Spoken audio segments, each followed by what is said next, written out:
Assalamualaikum warahmatullahi wabarakatuh, Mas Bro. Kembali lagi di channel saya, channel yang membahas seputar permasalahan ikan nila dan ikan gurami.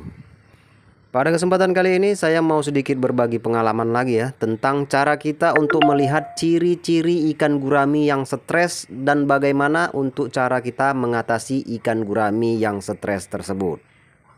Nah, sebelum itu saya mau sedikit menjelaskan terlebih dahulu ya.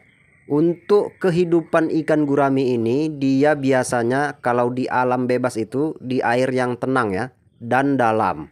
Dan juga kalau di kolam biasanya itu tanpa harus kita menggunakan aerator ataupun water pump, dia juga tetap bisa hidup, Mas Bro.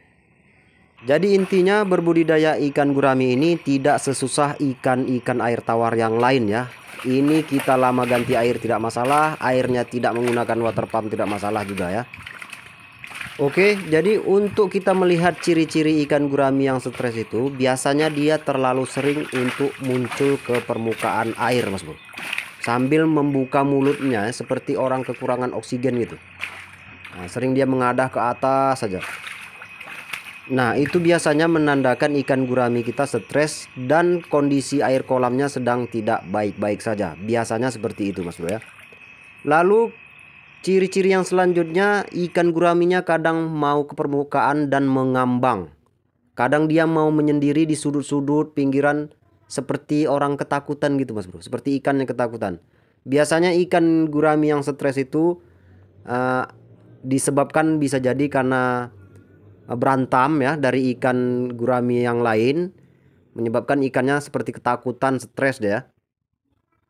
Lalu penyebab yang lainnya membuat ikan gurami ini bisa menjadi stres adalah di saat pembelian bibit terlalu jauh, Mas Bro ya. Jadi dia sudah lelah perjalanan, itu bisa mengakibatkan ikan guraminya juga pada stres, mabuk perjalanan dia. Itu sudah saya alami ya. Nah, kalau sudah stres ikan guraminya, ya pasti dia sudah tidak mau makan, Mas Bro. Lalu mulailah datang satu persatu penyakit itu ya, yang bisa menyebabkan ikannya lama-lama menjadi mati. Nah, sekarang saya menjelaskan bagaimana untuk cara kita mengatasi ikan gurami yang stres. Cara yang pertama, kita bisa dengan mengganti air kolam tersebut. Kemungkinan air kolamnya sudah tidak layak ya, ataupun sudah berbau yang menyebabkan ikan guraminya menjadi stres. Untuk cara penggantian air kolamnya bisa dengan cara separuh dibuangnya air dan separuh diisi air yang baru. Jangan terlalu kandas ya, takut ikannya nanti tambah juga stres. Jadi dibuang kotorannya, kalau bisa dibuang kotorannya dengan melakukan penyiponan bisa juga ya, ataupun dengan cara kita buka lubang pembuangan air kolamnya lalu kita isi dengan air yang baru. Seperti siklus gitu ya, kita isi secara terus-menerus dengan kondisi pipa pembuangan kita buka. Lalu setelah kita ganti airnya ataupun sudah kita bersihkan dasaran kolamnya, jangan dulu kita kasih makan ikan tersebut, Mas Bro. Biarkan saja kita puasakan normal satu hari penuh ya. Jangan kita kasih makan baik itu pelet ataupun dedaunan. Dan kalau ikan gurami yang stres itu karena berantam, lebih baik dia dipisah terlebih dahulu, Mas Bro. Kalau cuman kita ganti air ya tetap stres dia kalau gara-gara berantam ya. Makanya saya ada beberapa kolam ini, kalau sudah saya lihat ada yang berantam itu saya pisah. Oke, jadi dipisah, diasingkan lah dia. Kadang dia mau sampai rusak-rusak sirip ataupun sisi-sisinya ya, karena berantam itu menyebabkan ikannya menjadi stres juga. Jadi dipisah.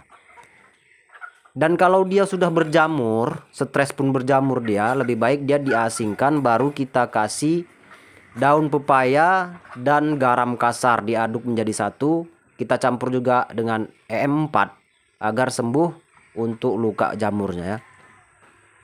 Oke, kalau untuk bibit yang stres karena perjalanan seperti itu juga, Mas Bro. Kita letakkan daun pepaya, garam kasar, dan EM4 dicampur menjadi satu. Kita letakkan dalam kolam. Mudah-mudahan ikannya tidak jadi stres lagi. Oke, mungkin hanya itu saja yang dapat saya buat di video kali ini. Lebih dan kurang saya mohon maaf. Assalamualaikum warahmatullahi wabarakatuh.